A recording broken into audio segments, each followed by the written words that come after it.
Well, after several months, we've made it. The finale of this series. Welcome to part 4 of the future of Stepford. We last left off in 2149, when Class 180 trains replaced every single train in the Stepford County Railway network. And we start off on a similar note, as in 2150, everyone is generally outraged at this decision. All of the old rolling stock has been thrown out. There's something else we have to look out for though, as functioning monorails are springing up across the world. In 2152, Stepford would get into this weird monorail space, when construction of a monorail to replace the Stepford Metro began.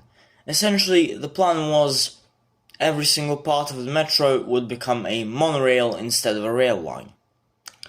The following year, under Dr. Bantek's orders, a monorail began construction from Leighton West and Rayleigh Bay to Leighton Olympic Park, Leighton Airport and Leighton Stepford Road.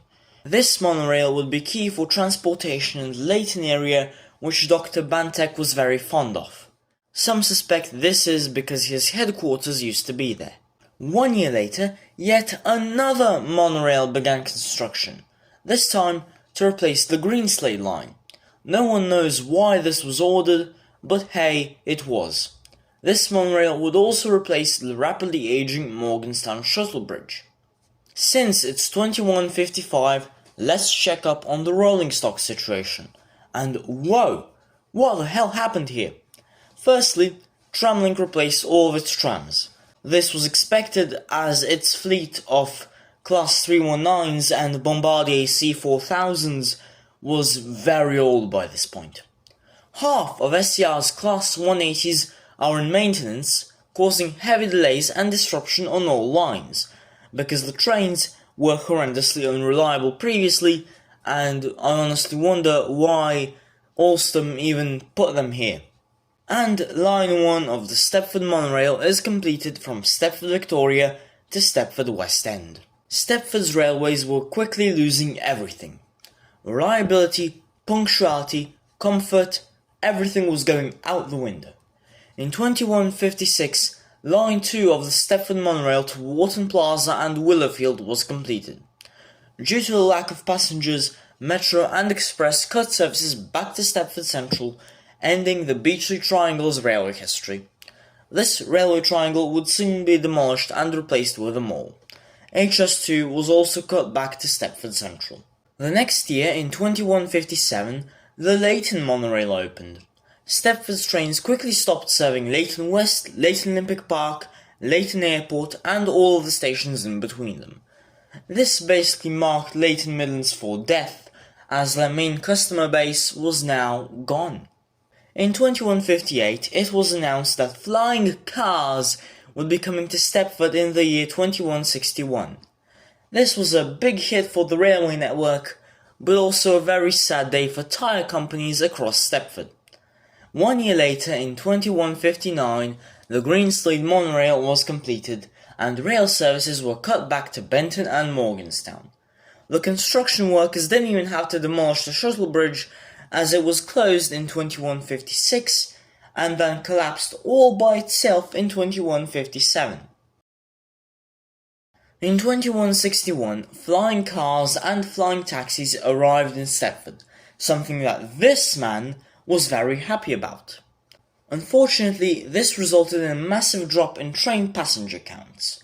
By 2163, most of SCR's trains were also broken and heavily unreliable due to poor decisions from National Rail, namely replacing all the trains with a meme on bogies. You'll be going nowhere. By 2165, passenger numbers as well as revenue dropped so far that unfortunately Leighton Midlands went fully bankrupt.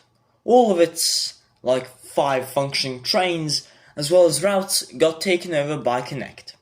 Leighton Midlands was the first casualty, and the writing was already on the wall for Stepford's rail network. 2 years later, faced with massive losses, delays and lack of rolling stock, Stepford Express ran its last train, from Stepford Central to Lynn via Benton. The train somehow managed to break down twice, had to stop at West Wyvern and then got towed to Lynn by another Class 180 from Connect. Stepford Express was unfortunately just another victim of the passage of time. The following year, for very similar reasons, Airlink also got shut down. The demand for air travel in Stepford was already so low that planes were more of a tourist attraction rather than a method of transportation. The collapse of the network would continue despite further attempts. In 2169, radical measures were taken to save the network, as Waterline and Connect were both nationalized. However, the exact same year, just about half a month earlier, Stepford lost one of its already nationalized operators in Metro. The network was clearly in big trouble, and this trouble would only continue into the 2170s. In 2171, for the first time since the 1960s, Stepford's trains would stop serving Lynn by the Sea, Starry Lough and North Shore. These were the first victims of the inevitable collapse of the regional railway network. The next year, in 2172, Port Vale was also inevitably cut from the network for very similar reasons: no demand.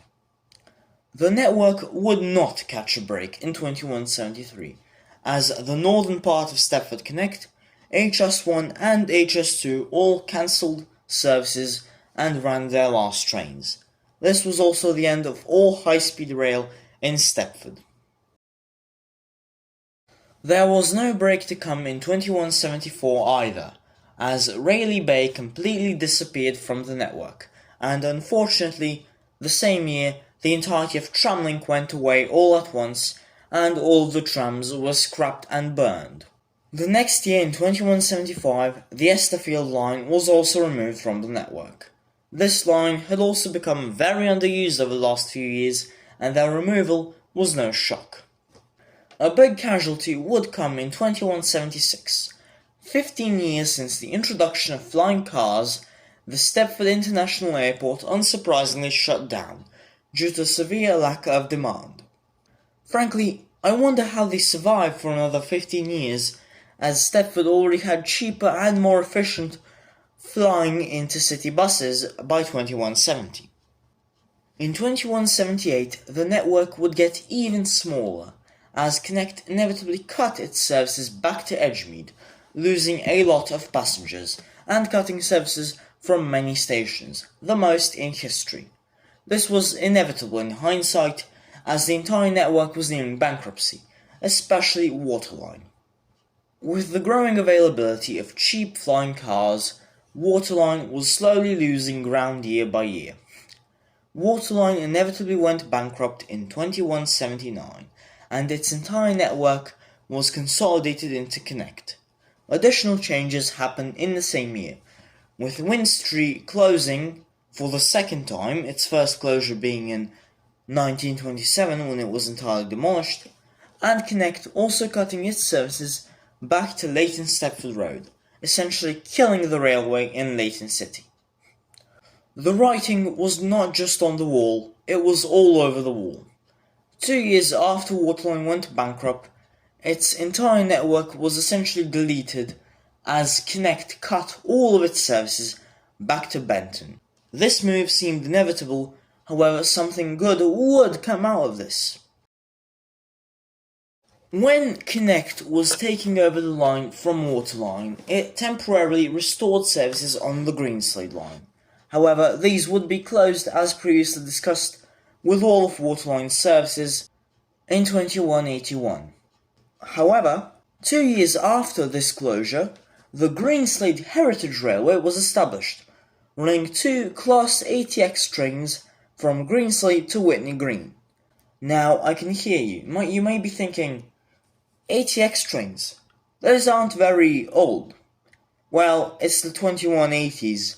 These are very old by this point. This railway was entirely funded by donations, and it was effectively what steam train railways were in the 21st century. It wasn't an effective means of transportation, it was just a very nice way to reflect on the history of the railway. The inevitable would finally happen in 2185, as after a total of 292 years, Stepford Connect would go bankrupt, ending the last remaining passenger railway in Stepford. The people didn't really care, as by this time Connect was just a relic of a bygone era.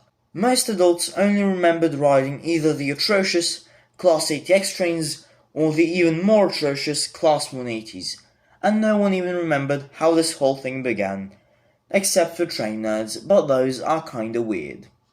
The 300th anniversary of passenger railways in Stepford would be celebrated by the Green Slate Heritage Railway. They wheeled out a special leftover pacer that no one even knew existed. As of 2240, the Green Slate Heritage Railway is currently being harassed into giving up their land for the construction of a second Stepford Space Needle. However, they're holding on. Thanks for watching this video. It was a bit of a depressing end to this whole storyline, but yeah, what did you expect? If you liked it, make sure to subscribe. You can also get early access to videos and support the channel like these lovely people by buying a membership. I'm gonna go do something, I don't know. Goodbye.